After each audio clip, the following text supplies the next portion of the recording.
If y'all are new here, I'm Oliver. I'm a gardener in Zone 6A here in Illinois, and this is my garden.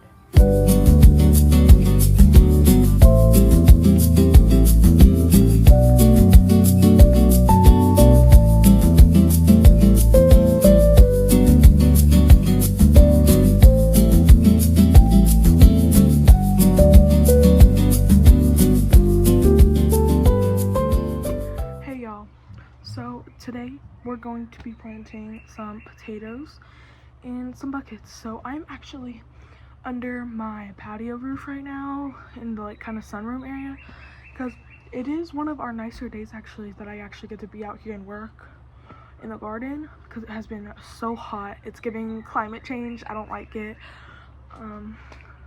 But I just wanted to sit down, so that's why I'm not really outside. I'm kind of sat on the patio, but we're still getting some work done, and I have some other things to do as well, so I'm getting it done either way. I'm planting my potatoes in 5-gallon buckets from Menards, so they're just like this. And what I went ahead and did already was I drilled some holes in the bottom. You need these for drainage, so just drill, I think I did 6 or 8 or something like that around, and then one in the middle. I did that on both of them, so yeah. And then go ahead and take your potting mix. I just have Miracle-Gro. It's what's cheap and available for me. If you want to get some expensive potting mix, or if you're doing this in a garden bed, go right ahead. That rhymed. But I'm just gonna do like that much-ish at the bottom, like just a good layer at the bottom of my bucket. I should be wearing gloves right now because I do have an injury on my finger. I was trying to make a cucumber salad yesterday with that mandolin slicer, and I ended up slicing my finger, like right down the middle, so she's wrapped up. But anyhow, I'll give you a little POV. That is all the soil you need at the bottom of your container, pretty much. Okay, and then for this next part, you need seed potatoes. You cannot just plant any potatoes. So what I did is I bought some potatoes from the grocery store, put them in a shoebox with some, the bird that scared me, with some paper wrapped around it, and let my potatoes sit in here for a few weeks. As you can see, they have grown some little sprouts.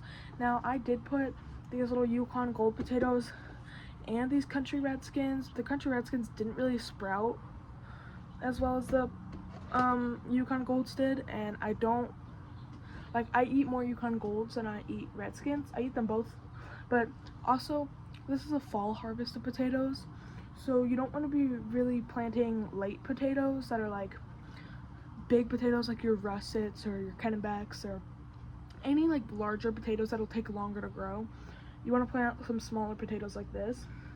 But anywho, what we're gonna end up doing is take this and put it in your bucket in the soil with this eye up here, this little sprout facing up. Okay, eyes to the sky. I'll show you.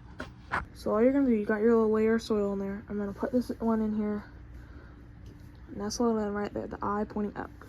Now I'm gonna do that 3 more times. So I'm gonna have a total of either 4 or 5 in the bucket. Just kind of space them out good. So I'll be back. Okay, I only did 4, so we'll see. This is what the potatoes look like in the bucket. You can see it, there's just 4, they're spaced out good. You don't want to overcrowd them, because then you could end up with potatoes, but they're not going to have the right amount of space to grow as big as you want them. So they're going to be itty little bitty potatoes, which obviously we don't want. We want large potatoes that's good for eating. So then you're going to take your bag of soil and do just a couple inches on top. You don't want to fill the bucket all the way, okay? Because this is a method called hilling. So I'll talk to you about that in a second. So cover them up, just to cover them a couple inches. So my potatoes are just covered, and you see we have all this room in the bucket, and that is because we're going to do a process called hilling. Now hilling, I'm not sure the actual definition, but here's what I'm going to say. Hilling is when you take your potatoes and, here, I'll say this. You know tomato plants, how they have little hairs on the stem, and you bury them deep because the hairs will grow roots? That's what we're doing with the potato. We're going to add soil around the stem when the leaves come up. and add soil around the stem so it grows roots and grows more potatoes. So with this type of variety of potatoes, you wouldn't want to completely bury the leaves, which I've seen people do. I'm just going to put enough soil to like cover the stem so that just the leaves are poking out, because the leaves need to be out so the plant can photosynthesize and create its own energy. So yeah, so I'm gonna do this for my other buckets and I'll come back. All right, I finished all my buckets. I did end up doing 3 buckets of my Yukon Gold and 1 bucket of my Country Redskin potatoes. So yeah, I'm just gonna water them in. I do have 2 different color buckets because one day the green buckets were on sale and the other day the white buckets were on sale. So I'm not really fancy about what I use in the garden as long as I'm getting a good harvest. So I'm just gonna water these potatoes in, and within a few weeks you should start seeing green pop up.